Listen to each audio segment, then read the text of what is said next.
नमस्कार, मैं हूं आपके साथ सिद्धांत पाठक और आपका स्वागत है हमारी खास पेशकश अलविदा 2024 विजन मोदी 2047 में। दरअसल साल 2024 खत्म होने को है।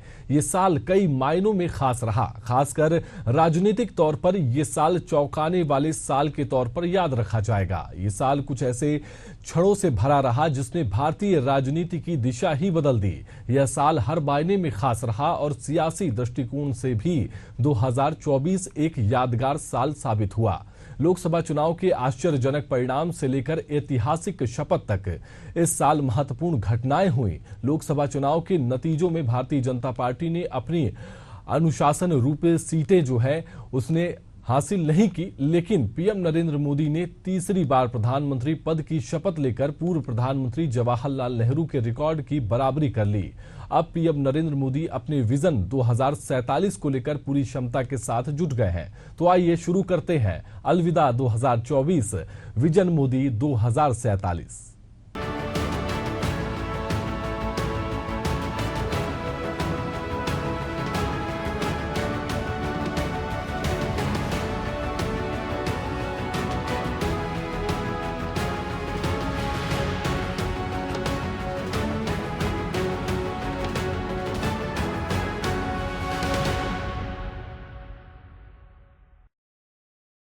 साल 2024 ने भारतीय राजनीति में अप्रत्याशित घटनाओं और नतीजों के लिए खुद को इतिहास में दर्ज कर लिया है।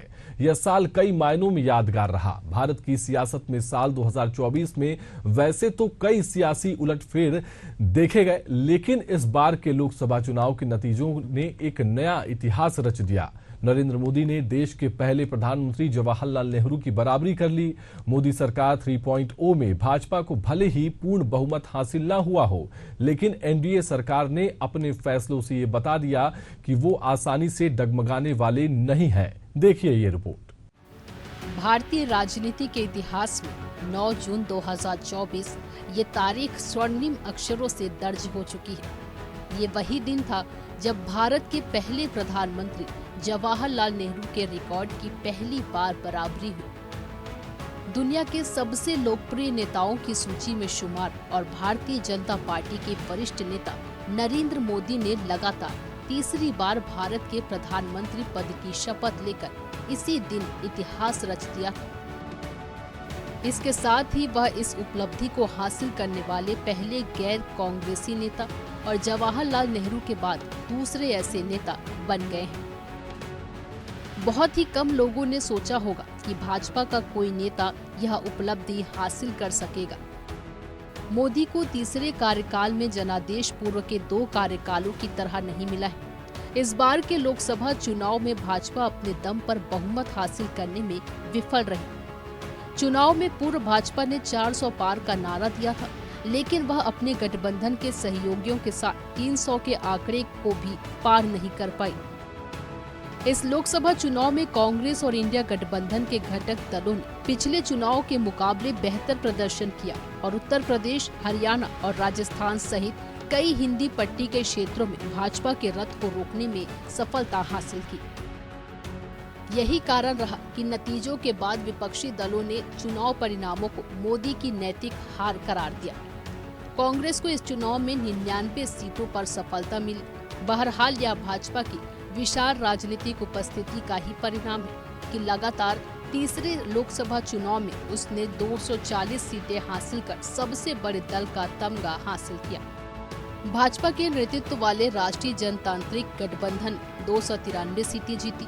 प्रधानमंत्री नरेंद्र मोदी ने इसे किसी भी चुनाव पूर्व गठबंधन की सबसे बड़ी सफलता करार दिया है। चुनावों से मिली चुनौतियों के बावजूद आने वाले वर्षों में भारतीय राजनीति नरेंद्र मोदी के इर्द गिर्द ही घूमने वाली है। हालांकि इस दौरान उन्हें गठबंधन की राजनीति के विभिन्न पहलुओं का सामना करना पड़ेगा। गोधरा ट्रेन एक्सीडेंट के बाद राज्य में हुए दंगे के साए में 2002 में गुजरात विधानसभा चुनाव में पहली बार भाजपा का नेतृत्व करने के बाद से मोदी ने कभी पीछे मुड़कर नहीं देखा। हालांकि उनके विरोधियों ने 2002 में उन्हें राजनीतिक रूप से खारिज कर दिया था, लेकिन वह अपनी पार्टी के लिए हिंदुत्व और विकास का विजयी मिश्रण बनकर ताकत के साथ उभरते चले गए। मोदी ने 2002, 2007 और 2012 में गुजरात में पार्टी का नेतृत्व किया और सत्ता में पहुंचाया और इसके बाद 2014 और 2019 में केंद्र में अपनी पार्टी को जीत दिलाने और सत्ता तक पहुंचाने में सबसे अहम भूमिका निभाई। हालांकि इस बार भाजपा की जीत सबसे अलग है क्योंकि वह अपने दम पर बहुमत लाने में विफल रही। मोदी 2014 में लोकसभा चुनाव में भाजपा की जीत के बाद पहली बार देश के प्रधानमंत्री बने थे। इसके बाद 17वीं लोकसभा के चुनाव में भारी बहुमत से जीत के बाद वह लगातार दूसरी बार प्रधानमंत्री बने। नेहरू 1947 से स्वतंत्रता के बाद से सबसे लंबे समय तक सेवा देने वाले भारतीय प्रधानमंत्री हैं। उनकी मृत्यु 27 मई 1964 को हुई थी और उस समय भी देश के प्रधानमंत्री थे। साल 1952 में हुए पहले आम चुनाव में जीत के बाद वह पहली बार प्रधानमंत्री निर्वाचित हुए थे। इसके बाद 1957 और 1962 के आम चुनाव में भी कांग्रेस ने जीत दर्ज की और नेहरू फिर देश के प्रधानमंत्री बने थे। साल 2024 में पहली बार पदभार संभालने के बाद मोदी को पहली बार इस दफे एक मजबूत विपक्ष का सामना करना पड़ा। आलोचकों ने कई राज्यों में भाजपा को हुए चुनावी नुकसान के बाद उनकी क्षमता पर भी सवाल उठाए। खासकर उत्तर प्रदेश में भाजपा के खराब प्रदर्शन के कारण लोकसभा में सबसे अधिक 80 सांसदों को भेजने वाले इस राज्य में सपा कांग्रेस के गठबंधन ने भाजपा के नेतृत्व वाले गठबंधन को पीछे छोड़ दिया। भाजपा के संगठन में 1.5 दशक से अधिक के कार्यकाल के दौरान राजनीति की अनिश्चितताओं को देखने वाले मोदी ने इस चुनाव के परिणामों का विश्लेषण करने में अधिक विश्वास की एक तस्वीर प्रस्तुत की है। देश के कुछ हिस्सों में विपक्ष की आश्चर्यजनक सफलताओं को उन्होंने कोई तरजीह न देते हुए दावा किया है कि राजग ने इस चुनाव में बेहतर शानदार प्रदर्शन किया है। उन्होंने यह भी कहा कि राजग जहां लगातार तीसरी बार सत्ता हासिल करने में सफल रही, वही विपक्षी यानी इंडिया गठबंधन के सीटों की संख्या भाजपा की ओर से अपने बूते जीती गई सीटों की संख्या से कम रही है। नरेंद्र मोदी के बाद दूसरे नंबर पर राजनाथ सिंह और तीसरे नंबर पर अमित शाह ने केंद्रीय कैबिनेट मंत्री के रूप में शपथ ली। राष्ट्रपति भवन में प्रधानमंत्री मोदी के नेतृत्व वाली एनडीए सरकार में नितिन गडकरी, भाजपा अध्यक्ष जेपी नड्डा, मध्य प्रदेश के पूर्व सीएम शिवराज सिंह चौहान, निर्मला सीतारमण, एस जयशंकर ने केंद्रीय कैबिनेट मंत्री के रूप में शपथ ली। हरियाणा के पूर्व सीएम मनोहर लाल खट्टर ने कैबिनेट मंत्री के रूप में शपथ ग्रहण किया। वह करनाल लोकसभा सीट से जीतकर पहली बार संसद पहुंचे। कर्नाटक के पूर्व मुख्यमंत्री एच.डी. कुमारस्वामी ने मोदी 3.0 में कैबिनेट मंत्री के रूप में पद और गोपनीयता की शपथ ली। भाजपा नेता पीयूष गोयल ने पीएम मोदी के नेतृत्व वाली एनडीए सरकार में केंद्रीय कैबिनेट मंत्री के रूप में शपथ ली। वह मोदी सरकार में तीसरी बार मंत्री बने। इसके अलावा धर्मेंद्र प्रधान, जीतन राम मांझी ने मोदी 3.0 में कैबिनेट मंत्री के रूप में शपथ ली। मांझी पहली बार केंद्र में मंत्री बने। प्रधानमंत्री मोदी की नई टीम में इस बार 30 कैबिनेट मंत्री, 5 स्वतंत्र प्रभार वाले राज्य मंत्री और 36 राज्य मंत्री शामिल हुए। ये सभी मंत्री देश के 24 राज्यों के साथ साथ सभी क्षेत्रों का प्रतिनिधित्व कर रहे हैं। पीएम मोदी के नए मंत्रिमंडल में 27 ओबीसी, 10 एससी और 5 एसटी और 5 अल्पसंख्यक मंत्री शामिल हैं। इसमें 18 वरिष्ठ मंत्री भी शामिल हुए। नए मंत्रिमंडल में 11 एनडीए सहयोगी दलों से मंत्री बनाए गए। इनमें से 43 ऐसे सांसद मंत्री बने जो संसद में 3 या उससे अधिक कार्यकाल तक सेवा दे चुके हैं। इसके साथ ही 39 ऐसे मंत्री बनाए गए जो पहले भी भारत सरकार में मंत्री रह चुके हैं। मंत्रिमंडल में कई पूर्व मुख्यमंत्री, 34 राज्य विधानसभाओं में सेवा दे चुके सदस्य और 23 राज्यों में मंत्री के रूप में काम कर चुके सदस्यों को भी सांसद चुने जाने के बाद जगह दी है। नरेंद्र मोदी भारतीय जनता पार्टी और एनडीए के लिए साल 2024 काफी बेहतर साबित हुआ है। पीएम मोदी ने लगातार तीसरी बार कुर्सी संभालकर नेहरू की बराबरी कर ली और इसी के साथ भारत की सियासत में एक नया अध्याय लिखा गया। Bureau report, Asian news. ये साल अब बस खत्म होने वाला है। साल 2024 भारत के दृष्टिकोण से देखें तो ये साल बेहद उतार चढ़ाव वाला रहा। लोकसभा चुनाव के परिणामों ने राजनीतिक विश्लेषकों और दलों को चौंका दिया, लेकिन जनता के फैसलों ने साबित कर दिया कि भारतीय लोकतंत्र में हर चुनाव एक नई कहानी लिखता है। तीसरी बार प्रधानमंत्री बने नरेंद्र मोदी के नेतृत्व में सरकार ने साल 2024 में देश की अर्थव्यवस्था और लोगों की तरक्की के लिए कई फैसले लिए, जिससे 2047 तक विकसित भारत का सपना पूरा हो सके, साथ ही अगली पीढ़ी की तरक्की का मार्ग प्रशस्त हो सके। आइए जानते हैं सरकार ने क्या क्या कदम उठाए हैं। मोदी सरकार ने देश की अर्थव्यवस्था सुधारने के लिए कई कदम उठाए हैं। इसके लिए कई नीतियों में बदलाव किए और कई नई पॉलिसियां लेकर आई, जो संसद सत्र या बजट के दौरान लोगों के सामने आती है। 2047 तक विकसित अर्थव्यवस्था का दर्जा हासिल करने के लिए सरकार लगातार काम कर रही है। केंद्रीय वित्त मंत्री निर्मला सीतारमण द्वारा प्रस्तुत केंद्रीय बजट 2024-25 भारत के आर्थिक विकास के लिए एक दूरदर्शी मार्ग निर्धारित करता है। बजट अगली पीढ़ी के सुधारों की थीम पर केंद्रित था, जिसका उद्देश्य आर्थिक विकास को बढ़ावा देना, उत्पादकता में सुधार करना और बाजारों और सेक्टर्स की दक्षता को बढ़ाना है। बजट में विभिन्न क्षेत्रों में प्रमुख सुधारों की रूपरेखा दी गई, जिसमें प्रतिस्पर्धी संघवाद और निरंतर आर्थिक प्रगति को बढ़ावा देने के लिए केंद्र और राज्यों के बीच सहयोग पर जोर दिया गया है। सरकार उत्पादकता और बाजार दक्षता बढ़ाने पर ध्यान केंद्रित करते हुए देश के विकास का मार्गदर्शन करने के लिए एक व्यापक आर्थिक नीति ढांचा स्थापित करेगी।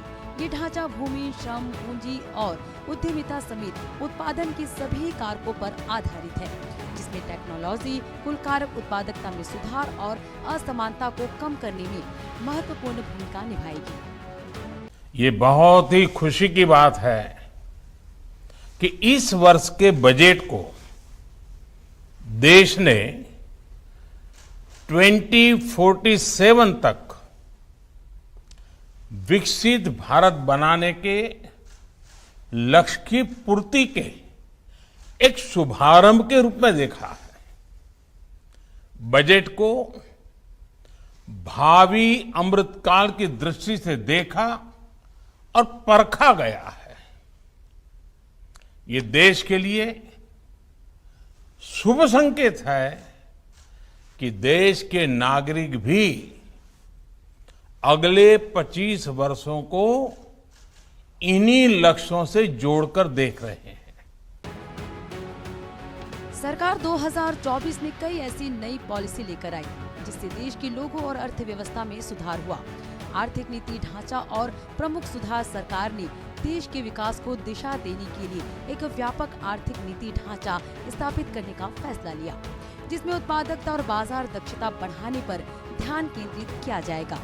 ये ढांचा उत्पादन के सभी कारकों, जिसमें भूमि, श्रम, पूंजी और उद्यमिता शामिल है, संबोधित करेगा, जिसमें टेक्नोलॉजी कुल कारक उत्पादकता में सुधार और असमानता को कम करने में महत्वपूर्ण भूमिका निभाएगी। ग्रामीण और शहरी दोनों क्षेत्रों में नियोजित भूमि संबंधी सुधार और कार्य दो प्रमुख पहलुओं पर ध्यान केंद्रित किया जा रहा है। भूमि प्रशासन, योजना और प्रबंधन में सुधार और शहरी नियोजन, भूमि उपयोग और भवन उपनियमों को अपडेट करना। इन पहलों को उचित वित्तीय सहायता के माध्यम से प्रोत्साहित किया जाएगा, जिसका लक्ष्य अगले 3 वर्षों के भीतर पूरा करना है। ग्रामीण सुधार के तहत विशिष्ट भूमि पार्सल पहचान संख्या ULPIN या भू आधार की शुरुआत, कैडेस्ट्रल मानचित्रों का डिजिटलीकरण, मानचित्र उपविभाजनों का सर्वेक्षण, भूमि रजिस्ट्री की स्थापना और किसानों की रजिस्ट्री से लिंक करना। शहरी सुधार के तहत GIS मैपिंग के साथ शहरी भूमि अभिलेखों का डिजिटलीकरण, संपत्ति रिकॉर्ड प्रशासन के लिए IT आधारित प्रणाली की स्थापना और शहरी स्थानीय निकायों की वित्तीय स्थिति में सुधार शामिल है। श्रमों को रोजगार और कौशल सेवाओं समेत व्यापक सेवा प्रदान करने के लिए ई-श्रम पोर्टल को अन्य प्लेटफॉर्मों के साथ एकीकृत करना। उद्योगों के लिए अनुपालन को आसान बनाने के लिए श्रम सुविधा और समाधान पोर्टल का पुनरुद्धार करना है। सरकार वित्तीय क्षेत्र के लिए भविष्य की दृष्टि को रेखांकित करते हुए एक रणनीति दस्तावेज जारी करने की योजना बना रही है, जिसमें इसके आकार, क्षमता और कौशल को संबोधित किया जाएगा। वहीं जलवायु अनुकूलन और शमन के लिए पूंजी उपलब्धता को सुविधाजनक बनाने के लिए जलवायु वित्त के लिए वर्गीकरण का विकास, भारत के हरित संक्रमण और जलवायु प्रतिबद्धताओं का समर्थन करना है। इसी तरह विमान और जहाजों को पट्टे पर देने और निजी इक्विटी पूल्ड फंड का समर्थन करने के लिए एक लचीला वित्त पोषण मोड प्रदान करने वाली परिवर्तनीय पूंजी कंपनी संरचना के लिए विधायी अनुमोदन मांगा जाएगा, जबकि विदेशी निवेश को सुविधाजनक बनाने, प्रमुख क्षेत्रों को प्राथमिकता देने और विदेशी निवेश के लिए भारतीय रुपए के उपयोग को बढ़ावा देने के लिए प्रत्यक्ष विदेशी निवेश FDI और विदेशी निवेश के लिए नियमों और विनियमों का सरल बनाया गया है। NPS वात्सल्य योजना की शुरुआत की गई, जिसमें माता पिता और अभिभावकों को नाबालिगों के खातों में योगदान करने की अनुमति दी गई है, जिन्हें वयस्क होने पर नियमित NPS खातों में परिवर्तित किया जा सकता है। केंद्रीय वित्त मंत्री ने कहा कि NPS की समीक्षा करने वाली समिति ने अपने काम में काफी प्रगति की है और एक समाधान विकसित किया जाएगा जो आम नागरिकों की सुरक्षा के लिए राजकोषीय विवेक बनाए रखते हुए प्रासंगिक मुद्दों को संबोधित करेगा। साथियों, देश का श्रम मंत्रालय अमृत काल में वर्ष 2047 के लिए अपना विजन भी तैयार कर रहा है।